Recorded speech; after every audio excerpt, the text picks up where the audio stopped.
Morning. How's everybody doing there?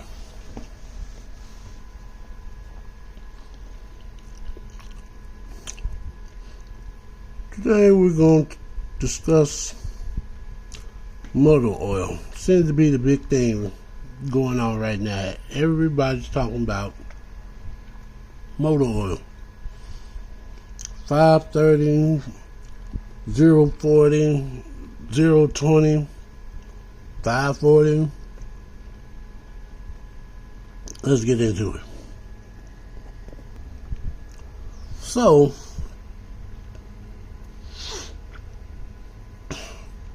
since I've had this turbocharged engine, I have to be honest, I don't like it. It runs like crap. I've had a better time with the previous non-turbo 1.4 than I have this one.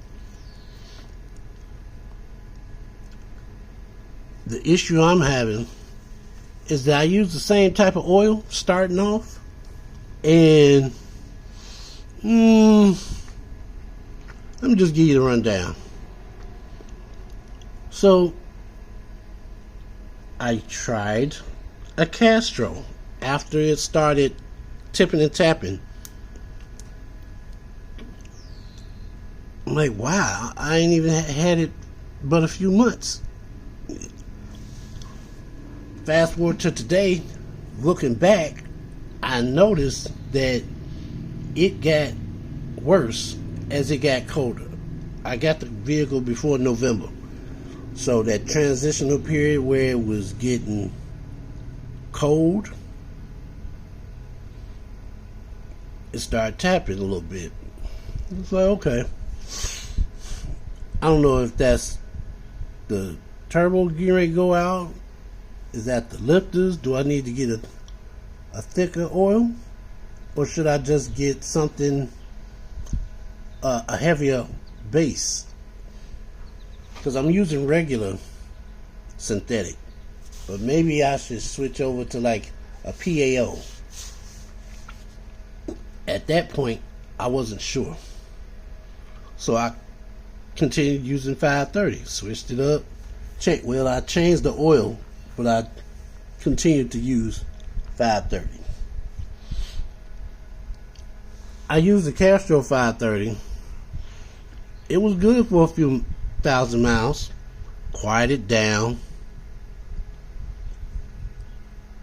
Some days you could clearly hear the ticking and the tapping. Other days you would only hear it at idle. So it quieted down a lot. When I drive, and especially the more I drive, the more trips I take, it would quiet down. But the less trips I take, after been sitting up for a while,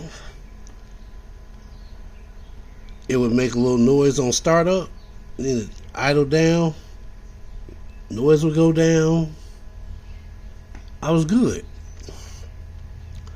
But I was trying to get it to quiet down for a longer period of time. So I said, okay, Castrol working, but what's the difference? And I documented this before. The newer Castrol, the last one that I purchased, didn't have the ACEA rating, which is a European standard. Because, you know, a lot of European cars have higher compression.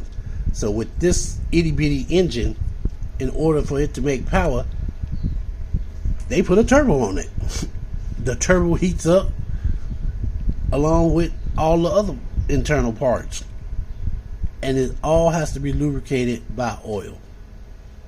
The turbo bearings need to be lubricated, the main bearings, the camshafts, everything. So I said, okay, maybe I need to try another oil. So I'm reading on the back of the bottle. I'm like, man, that one ingredient that one thing that was on the older bottle isn't on this bottle. So they changed something. They took something out, added something. They didn't switch something around. No ACE rating. So then I checked the ACE ratings, compared it to the other one that I had, and they have updated it, I think, at least 3 times. I'm like, dang, okay. I mean, yeah, of course they was going to update it because engines have been updated. So, of course, I'm looking for this information online. I'm trying to find it on Ford Boss's channel. I'm going to the Motor Geek, trying to find some information on his channel. I came across a few people, but I still had to verify that information. So, of course, like I said, I went to Motor Geek, the Motor Oil Geek, and Ford Boss. The Oil Geek was saying, and I'm paraphrasing him, he was saying something to the effects that, oh no, I was about to tell a lie. I'm sorry. It was not him. Lubrication Explained, I believe, is the name of the channel. This guy, he's similar to the Oil Geek, but he's got a bit of an accent. I can't quite place it, but he was breaking down what ACEA stood for and how they go about the ratings. And I'm like, okay. So he's putting some visuals on the screen to get you a better idea of what he's talking about. And I'm looking at the numbers, and I'm like, damn, they done came out with at least 3 since then. And it did work. The one with the ACE rating did indeed help the Malibu. So I'm thinking, okay, well, maybe I need to update. Maybe I need to go out and find the updated version of the gasoline motor oil with the ACEA rating in it. So when I went back to the Oil Geeks channel and I started looking at certain brands of oils, he says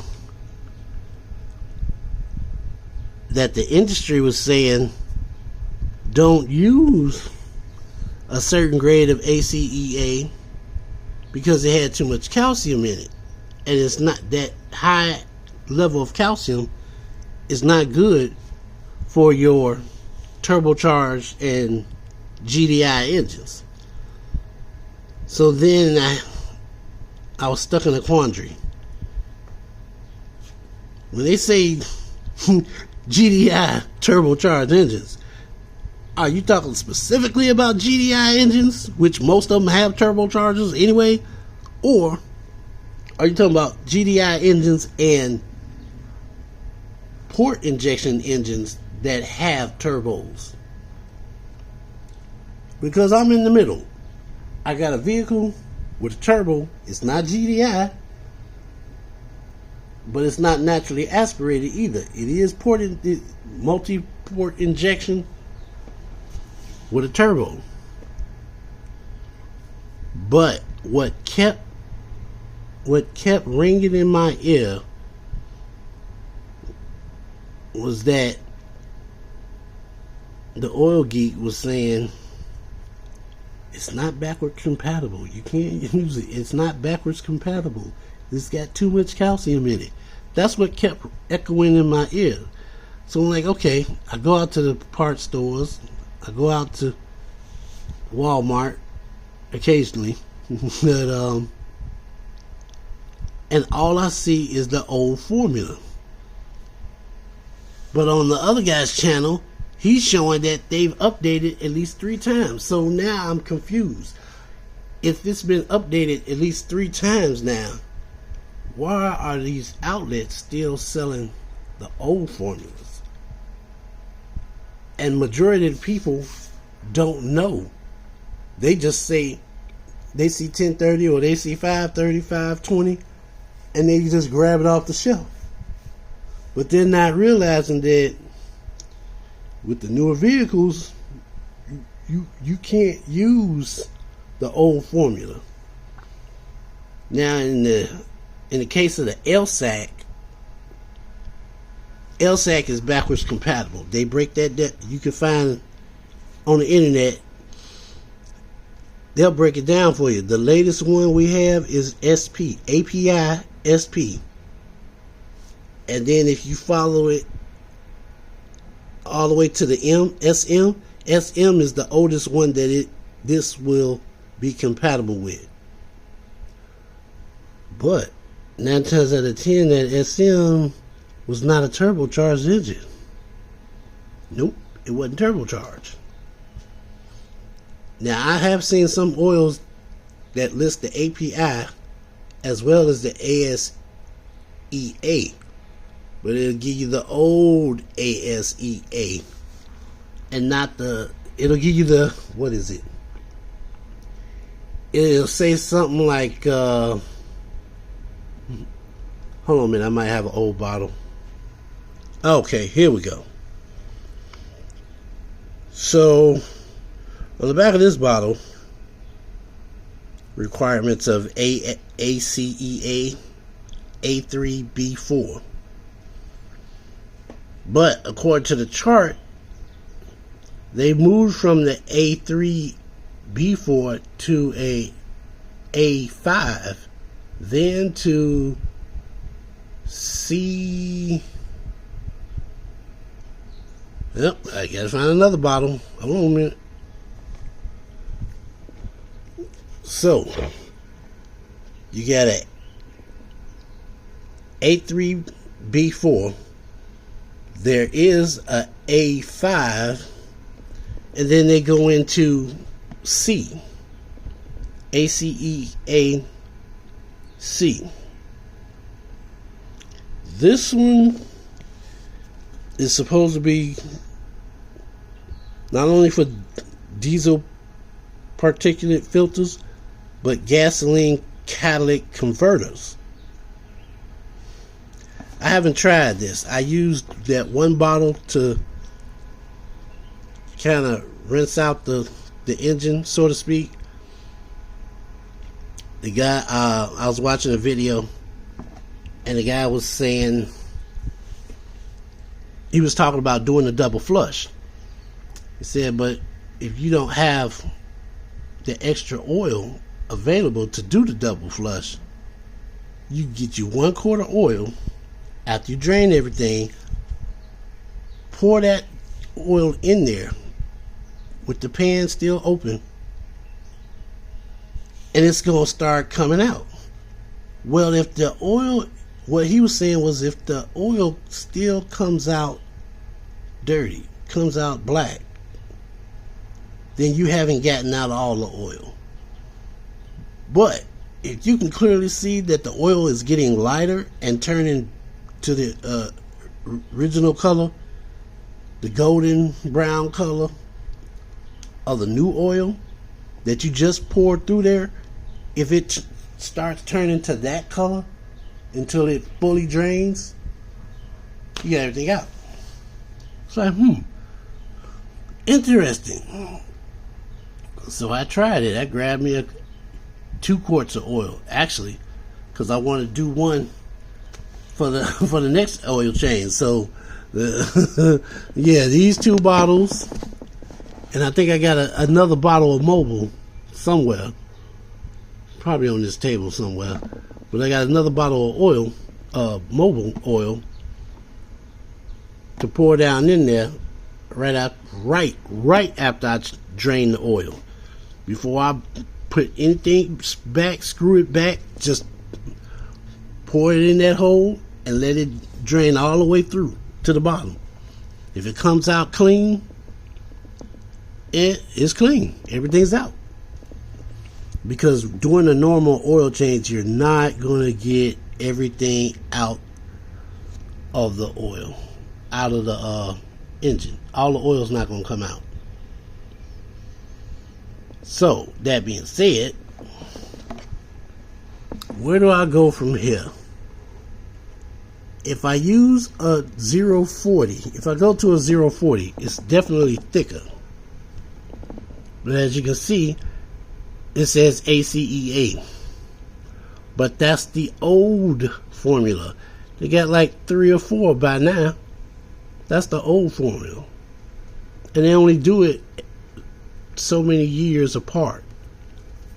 So if they're on C3, they might even have a C4 out. I'm not sure. I haven't looked recently. But between C3 and A3, you got a whole bunch of them in between. So I'm thinking, since this has a turbo, and I hear that the ACE qualifications is not backwards compatible, should I go with the A3 or should I go with the C3? If anybody can elaborate on this ACEA, please do so. Put it in the comments. Now, Castrol.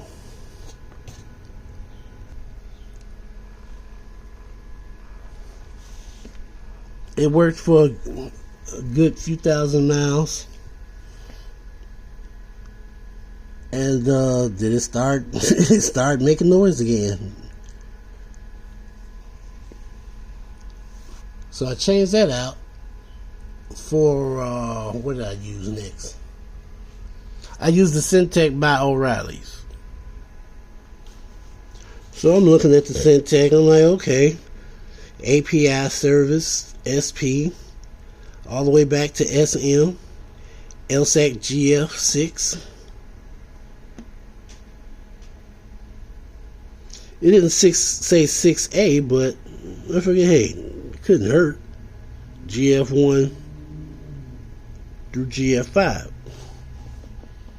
Now, some oils will say 6A because I'm assuming the additive package that they use, 530 is still 530, but depending on the brand and the detergents and the other additives that they use, all 530s are not the same. You would think it would be the same, but no. In reality, they're not. I can show you right now 3 bottles of 530, and trust and believe that, you know, now that I think about it, if I haven't done a video on it already, I will. But yeah, I got like more than 3 bottles, but this is all I could grab real quick. But yeah, these are all 30 weights, and 2 of them you can clearly see are from the same company, but they're not all the same. So I'll switch to the Syntec 530. Now by this time I'm diving into VVT systems. Where's that tapping coming from? And it seems that the tapping doesn't necessarily have to be the lifters. It could be this little bitty pin that's supposed to push out and allow the VVT system to rotate the cams so that the valves stay open longer or shorter. When that pin gets stuck. Sometimes it rattles in that little hole until it pops out, and then the cams adjust, and when it's done, it goes back, snaps in place until the next time you need to adjust the valves. So I'm like, damn, is that what the tapping is? Could it be? It's not that, the engine's not that old. When I got it, it was at 49,000 miles. And I'm like, I'm not understanding, why does it sound like a car that's 10, 20 years old? So I throw this in there. Whatever's going on in this engine, after about I would give it 2 weeks. If that. After about 2 weeks,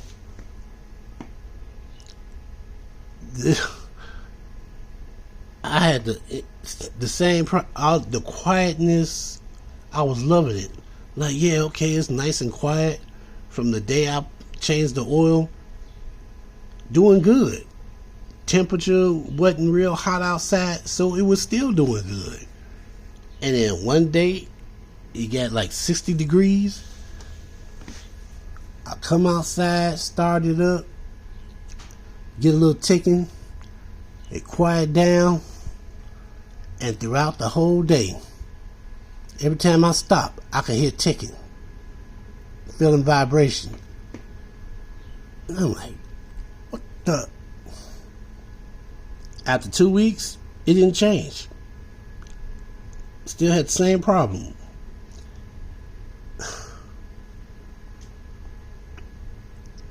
I don't think that this oil is a good oil. It's a decent oil, but it's based on naturally aspirated engine and not a turbocharged engine. I need to find an oil that's going to keep everything lubricated all the time, not some of the time. I'm talking about from the moment I crank it up all day long, regardless of how hot it is outside. Perfect example. So one day it's like 90, 95 degrees outside. I'm doing my thing. I'm out and about before I go to work. Go to work later that day, and I noticed the light went off. The engine light went off. Like, must be doing something right. Get out of work. Temperature dropped a little bit. It's 90 degrees. Light still off. The next day, gets hot again. The light's still off. And I'm thinking in my head, if it drops below 70 degrees, I got a feeling this light is going to pop back on. It's not the gas. I ruled that out. And sure enough, it dropped to 70, 71, 70, and back to where I started. So now I'm doing a mobile run. I am trying to find all the mobile 530s, checking into the 030 and 040. So those are the ones that I want to try next. I know that the Castro will work, but again, the Castro that I used was just regular Castro. The fact that this vehicle has a turbocharger is nothing. That means nothing to that bottle of Castro. It just, and not in a good way. It lasted for a few thousand miles, and then it just went back to sounding crazy. But again, like I said, that's because it wasn't designed for turbocharged engines, and I'm not understanding why these companies keep selling the old formula. I mean, they going back like 2 generations ago. I get it. That particular oil is backwards compatible. But when you're dealing with these turbochargers, you got to keep these things lubricated, and you got to keep them free of sludge, which means getting a good oil, getting the right oil, and changing your oil before 10,000 miles. I got a whole video on that, why I'm not doing 10,000 miles no more. That's just bananas. But it's getting hot out here, and I'm going to enjoy the day. So I'm going to clean up my mess, and I'll see y'all out on the road.